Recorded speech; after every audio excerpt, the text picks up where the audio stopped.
Indian ഉൽപ്പന്നങ്ങളുടെ ഇറക്കുമതിക്ക് മേൽ America 50% പകരച്ചുങ്കമാണ് ഏർപ്പെടുത്തിയിരിക്കുന്നത്. ഇന്ത്യ അമേരിക്ക വ്യാപാര ബന്ധം ഇതോടെ പ്രതിസന്ധിയിലേക്ക് നീങ്ങുകയാണ്. ട്രംപിന്റെ പകരച്ചുങ്കം കേരളത്തെയും സാരമായി ബാധിക്കും. അമേരിക്കയിലേക്കുള്ള കയറ്റുമതിയിൽ ഗണ്യമായ പങ്ക് കേരളത്തിനുമുണ്ട്. പ്രധാനമായും സമുദ്രോൽപ്പന്നങ്ങൾ, കയർ, കശുവണ്ടി, തേയില എന്നിവ കേരളത്തിൽ നിന്ന് കയറ്റുമതി ചെയ്യുന്ന ഉൽപ്പന്നങ്ങളാണ്. കേരളത്തിൽ നിന്ന് 1000 കോടി രൂപയുടെ സമുദ്രോൽപ്പന്നമാണ് കഴിഞ്ഞ വർഷം അമേരിക്കയിലെത്തിയത്. ഇതിൽ പലതിനും അമേരിക്കയിൽ തീരുവയില്ല. US സമുദ്രോൽപ്പന്നങ്ങൾക്ക് India ചുമത്തുന്നത് 30% തീരുവയും. പകരച്ചുങ്കം വന്നാൽ വൻ തിരിച്ചടിയാകും കേരളത്തിനുണ്ടാവുക. കേരളത്തിന്റെ കാർഷികോൽപ്പന്നം ഏറ്റവും അധികം വാങ്ങുന്ന രണ്ടാമത്തെ രാജ്യമാണ് അമേരിക്ക.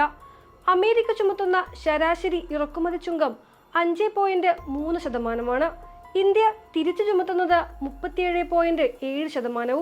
പകരച്ചുങ്കം വന്നാൽ 32.4% അധികം നൽകേണ്ടി വരും. ഇത് US-ലേക്കുള്ള കയറ്റുമതി ഗണ്യമായി കുറയ്ക്കും.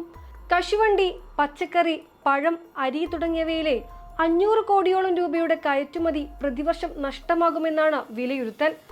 പകരത്തീരുവ നിലവിൽ വന്നത് ഇന്ത്യയിൽ നിന്നുള്ള മത്സ്യ കയറ്റുമതിയെ ബാധിച്ചു തുടങ്ങിയിട്ടുണ്ട്. കർഷകരെയും മത്സ്യത്തൊഴിലാളികളെയും മറ്റ് പരമ്പരാഗത തൊഴിലാളികളെയും ചേർത്ത് പിടിക്കുന്ന തീരുമാനങ്ങൾ കേന്ദ്ര സർക്കാർ കൈക്കൊള്ളേണ്ടതുണ്ട്. റഷ്യയിൽ നിന്ന് ഇന്ത്യ എണ്ണ ഇറക്കുമതി ചെയ്യുന്നതാണ് ട്രംപിനെ പ്രകോപിപ്പിച്ചത്. ഇതുകൂടാതെ യുക്രൈനെതിരായ യുദ്ധത്തിന് ഇന്ത്യ റഷ്യക്ക് സാമ്പത്തിക സഹായം നൽകുന്നുവെന്ന ആരോപണം ട്രംപ് ഭരണകൂടം ഉന്നയിച്ചിരുന്നു. ഇന്ത്യയുടെ അമേരിക്കയിലേക്കുള്ള കയറ്റുമതിയുടെ ഏകദേശം 55% പകരച്ചുങ്കം ഏർപ്പെടുത്തിയ ട്രംപിന്റെ നടപടി ബാധിക്കും. സമുദ്രോൽപ്പന്നങ്ങൾ, കശുവണ്ടി, കയർ, തുണിത്തരങ്ങൾ, രത്നങ്ങളും ആഭരണങ്ങളും, തുകലുൽപ്പന്നങ്ങൾ, വാഹനഭാഗങ്ങൾ തുടങ്ങിയ പ്രധാന മേഖലകളെ ഇത് ദോഷകരമായി ബാധിക്കും. ഇന്ത്യക്കെതിരായ ട്രംപിന്റെ നീക്കം വിയറ്റ്നാം, ബംഗ്ലാദേശ് തുടങ്ങിയ രാജ്യങ്ങളിലെ എതിരാളികളുമായി താരതമ്യം ചെയ്യുമ്പോൾ ഇന്ത്യൻ കയറ്റുമതിക്കാർക്ക് വലിയ വെല്ലുവിളിയാകും. ഇന്ത്യൻ രൂപയുടെ മൂല്യം കുറയുക, കയറ്റുമതിയെ ആശ്രയിച്ചുള്ള കമ്പനികളുടെ ഓഹരികൾ ഇടിയുക, അമേരിക്കൻ വാങ്ങലുകാർ ഇന്ത്യയിൽ നിന്നുള്ള ഓർഡറുകൾ നിർത്തിവെക്കുക എന്നിവയാണ് ഇന്ത്യൻ വ്യാപാര മേഖല അഭിമുഖീകരിക്കാൻ പോകുന്ന പ്രധാന വെല്ലുവിളികൾ.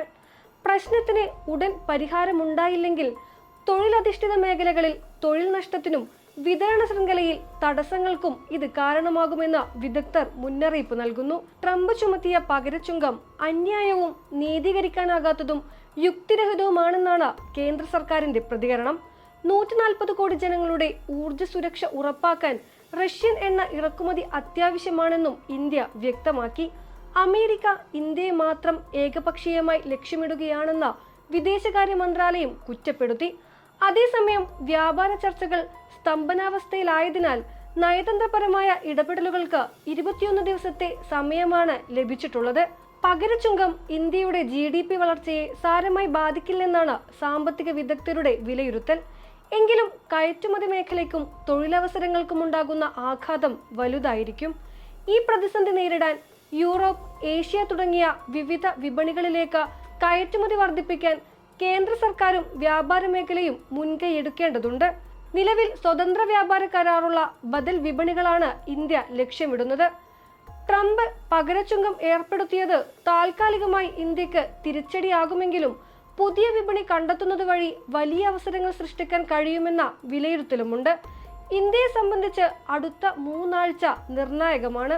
കയറ്റുമതി വരുമാനവും തൊഴിലവസരങ്ങളും സംരക്ഷിക്കേണ്ടത് കേന്ദ്ര സർക്കാരിന്റെ ഉത്തരവാദിത്തമാണ്.